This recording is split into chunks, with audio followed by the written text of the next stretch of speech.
Alam mo kasi, kapag nakarely tayo sa in our abilities, capabilities, matatakot ka talaga sumakay dun sa roller coaster. Be a better person first before finding the better one.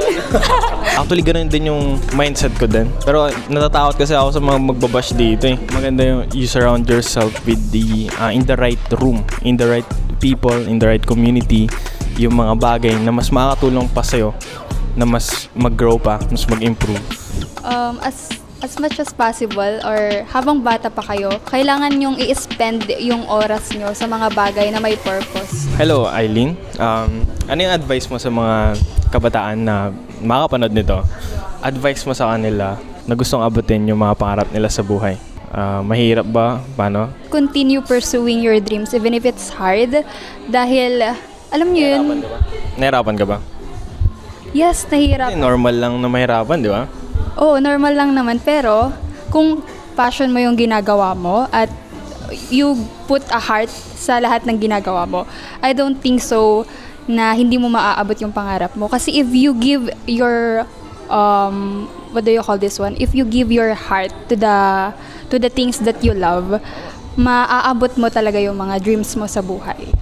Gusto mo yung ginagawa mo, kahit mahirap, kaya mong gawin kasi, yung mahirap, magiging madali kasi gusto mo yung ginagawa mo. And sa pag-abot ng pangarap, sa akin, habang inaabot ko yung mga pangarap ko sa buhay, same siguro sa'yo din. Taking slow and gradually, at least I have progress. Yun, maganda yun. Dapat may progress ka dapat. Kahit wala kang nakikitang result, pero yung progress at kahit paano sa Atomic Habits, yung tiny changes, hindi ko alam kung napanood, nabasa mo na yung Atomic Habits na, Tiny changes make a big difference. Tama. Remarkable results. Progress is better than wala, di ba? Dapat araw-araw may progress kaysa wala, di ba? And sa pag-abot ko sa pangarap ko, ako, kahit napakatagal, ang tagal para sa akin. Kaya hindi ko rin alam bakit hindi pa nangyayari ngayon. Pero alam ko, nare-realize ko na paghihintay mo pala, doon ka pala mas nag-grow din. And doon sa patient mo, alam mo yung sa patient, especially sa mga generation natin ngayon, nagmamadali. Nagmamadali ako. Pero, alam ko kasi, na-realize ko din. Ngayon, na-realize ko na may perfect time ang lahat.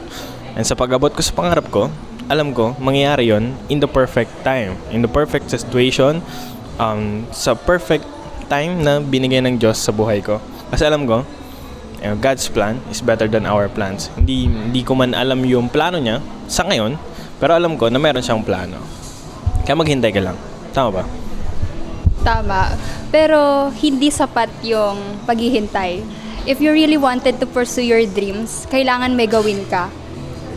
Because we believe na small progress can lead you to a successful life or it will lead you to your dream life. Di ba sinabi mo kanina, kapag abutin mo yung mga pangarap mo sa buhay, hindi siya magiging madali. Magiging mahirap siya. It will be a roller coaster. It will be a roller coaster yung pagdadaanan mo if aabutin mo yung pangarap mo sa buhay. Paano yun? Kasi some of us, sumusuko na sila dun Nahihilo na sila sa una, hindi pa lang umaandar yung roller coaster. Hindi na sila sumasakay kasi takot sila, di ba? Kasi mahirap. Paano siya gawin? Overcome yung fear, something like that. For me, faith sa creator natin, and then Faith with the Lord. Bakit? Paano mo nasabi na magtiwala sa Diyos? Or mag-rely tayo sa plano ng Diyos, hindi sa kakayanan natin? Kasi in the first place, siya yung creator natin, and mas kilala niya tayo kumpara sa kilala natin yung sarili natin. And alam mo yun, kung anong meron ka, binigay niya yun. Alam mo kasi, kapag nakarely tayo in our abilities, capabilities, emotions natin, di ba? Matatakot ka talaga sumakay dun sa roller coaster. Nabubulol pa ako, sorry. Nakatakot talaga din sumakay dun sa roller coaster.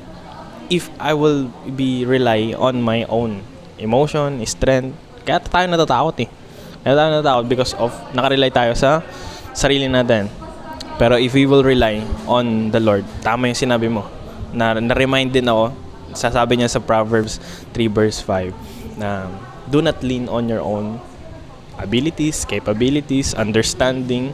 Kasi hindi mo kaya talaga. Kasi your strength is so very limited.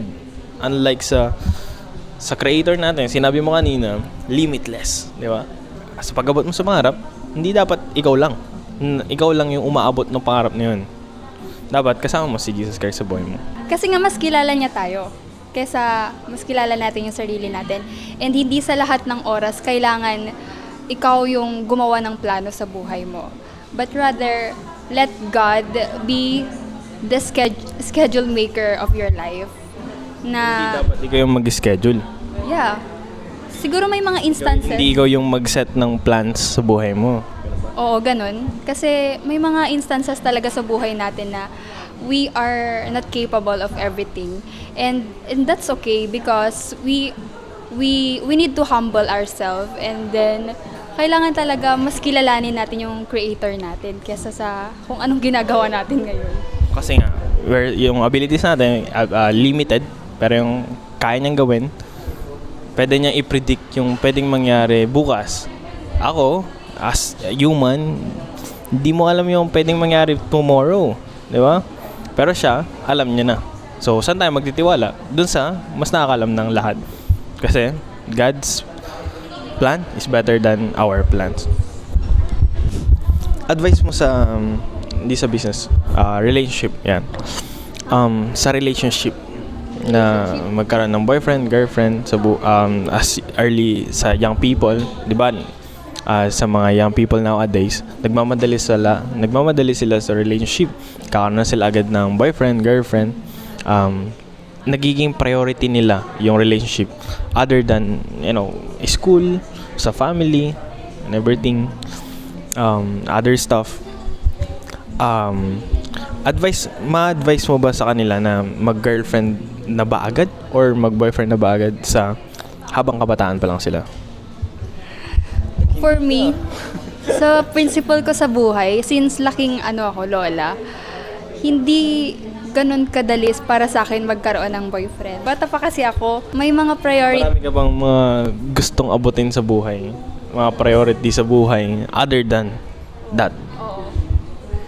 Kasi kung iisipin ko yung magre-relationship ako agad, parang malilimitahan ako sa bagay na gagawin ko. Sa oras, imbis na parang ini-spend ko yung oras para kilalanin yung sarili ko and kung ano ba talaga yung mga gusto ko sa buhay, baka mabigay ko lang sa kanya. Kaya ang advice ko sa mga kabataan is that, alam nyo yun, mag-risk kayo habang bata pa kayo. Risk in a sense na mag-risk kayo, mag-explore kayo ng mga bagay na makakatulong sa inyo. Hindi doon sa relationship kasi kapag you are nakatuon na lahat ng oras mo sa relationship, sa boyfriend, girlfriend mo, actually ganun din yung mindset ko din. Pero natatakot kasi ako sa mga magbabash dito eh. Yung mga young people nowadays, mostly lahat sila may mga girlfriend agad, boyfriend kasi with the influence of movies, influence of their friends and everything. Pero maganda yung sinabi mo kanina na you have own priority. Meron ka mga priority and then hindi mo siya siniset sa number 1 as your priority kasi bata ka pa. Marami pa akong gustong gawin sa buhay. And meron pa akong gustong abutin, marami pa akong gustong abutin sa buhay, kaya hindi ko pa ito ipa-priority. Mahalin mo muna yung sarili mo kasi you cannot give what you don't have. First of all, unang-una sa lahat, kailangan mo mahalin yung sarili mo. And Be a better first, di ba? be a better person first before, finding the better one.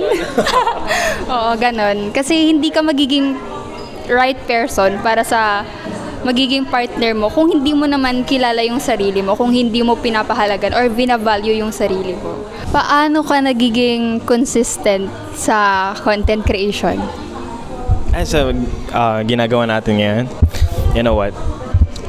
In the first place naman din kasi, bakit ko ginagawa lahat ng mga to? Itong mga content na mga ganito.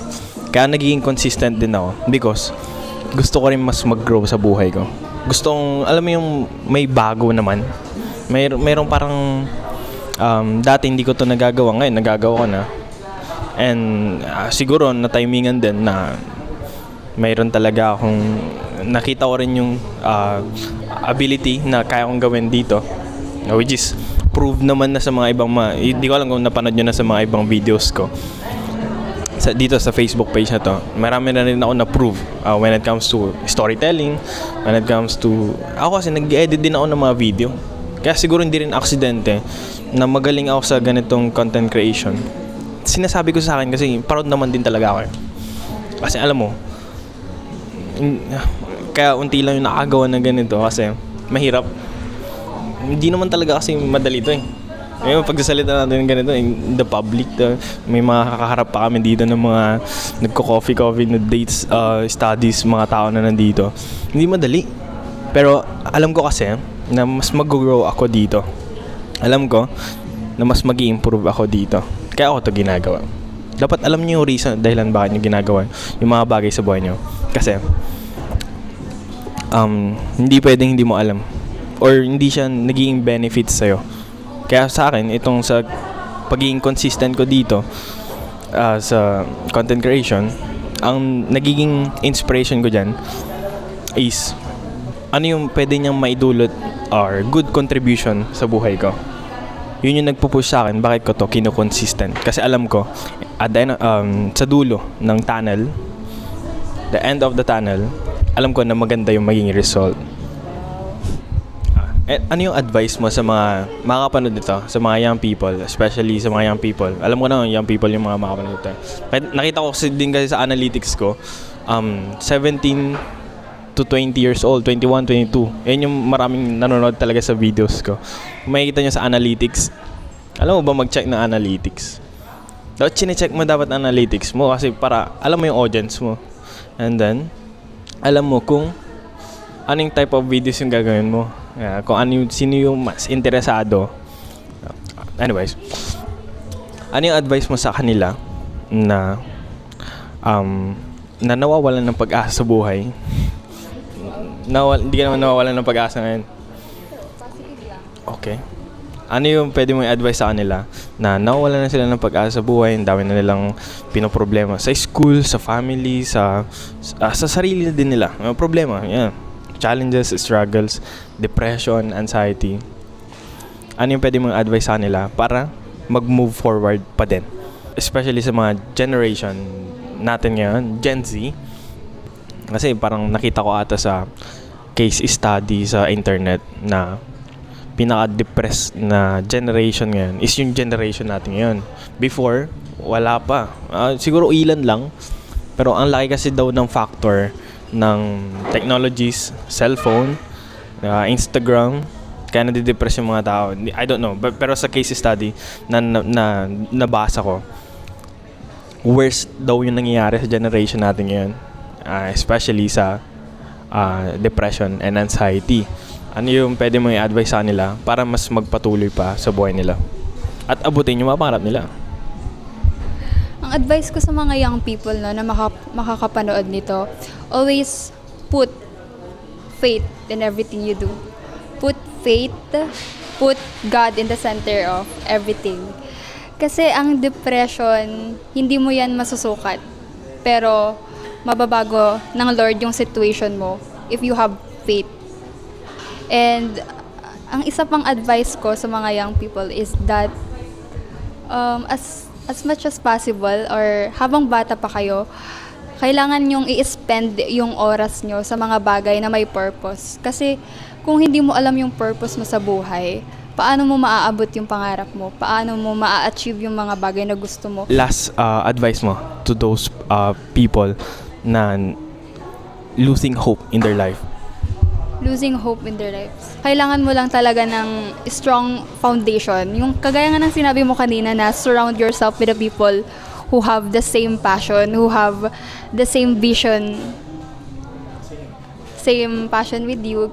No man is an island. Mahirap pag wala. Kaya kung nawalan ka ng pag-asa, maganda yung sinabi ni Eileen kanina that choose people or choose someone that can help you to that problems. And sometimes kasi may mga bagay talaga na hindi natin kayang harapin. Kailangan natin ng tulong ng ibang tao. Maganda yung you surround yourself with in the right room, in the right people, in the right community, yung mga bagay na mas makakatulong pa sa'yo, na mas mag-grow pa, mas mag-improve. Kaya importante yung finding the right people surrounds you kasi they can influence you, they can inspire you, merong pwedeng samahan ka sa problema, pagsubok sa buhay mo, and pwede siguro makatulong pa sila sa'yo or yung mga bagay na nasa surroundings mo, like ikaw din naman din kasi pipili din you will choose binigyan tayo ng decision making, di ba, na tayo mag-decide sa buhay natin at ikaw yung pipili. You are the one who will choose kung anong room yung papasukin mo sa mundo ng buhay. And if we will choose to, sabi nila, you only live once, pero may possibility na pwede kang magkamali. Gawin mo na lahat ng mga gusto mo sa buhay, pero may possibility din na mapahamak ka or magkamali. Pero minsan ka lang mabuhay dito sa mundo. You will live once, but choose the best life. Sana. Okay, piliin mo na kung ano yung mas magandang buhay kasi minsan ka lang mabuhay. And meron lang tayong only one decision kung ano yung gagawin natin sa buhay. And sabi mo kanina, put Jesus first, put God first, put your faith on Him first. Kasi alam natin, may mga nababasa din naman din kasi ako sa Bible. Kapag sa Proverbs, sa Matthew yun, kung gusto nyo basahin yan, na kapag unahin mo daw ang Diyos sa buhay mo, everything will follow. And kung ano yung mga pinagpipray mo, kung unahin mo ang Diyos sa buhay mo or sa mga decision mo, mangyayari lahat ng mga yan basta as long as kalooban ng Diyos. And kung susunod kasi tayo sa Diyos, wala namang gusto ang parents natin na mas nakakasama sa atin.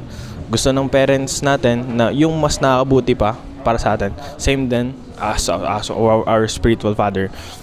Ang Diyos pare, na yung lahat ng mga plano niya sa buhay natin is mas nakakabuti pa para sa atin. Una niyong lapitan pare, put God first, put Jesus first. Kasi alam nyo, pag nakilala niyo ang Diyos sa buhay niyo pare, iba yung feeling, hindi naman feeling, but yung buhay mo dito sa mundo is magiging maganda. Kasi yung driver ng buhay mo is hindi na ikaw, kundi ang driver na ng buhay mo is ang Diyos. Kumbaga sa isang barko, ang anchor mo doon is si God.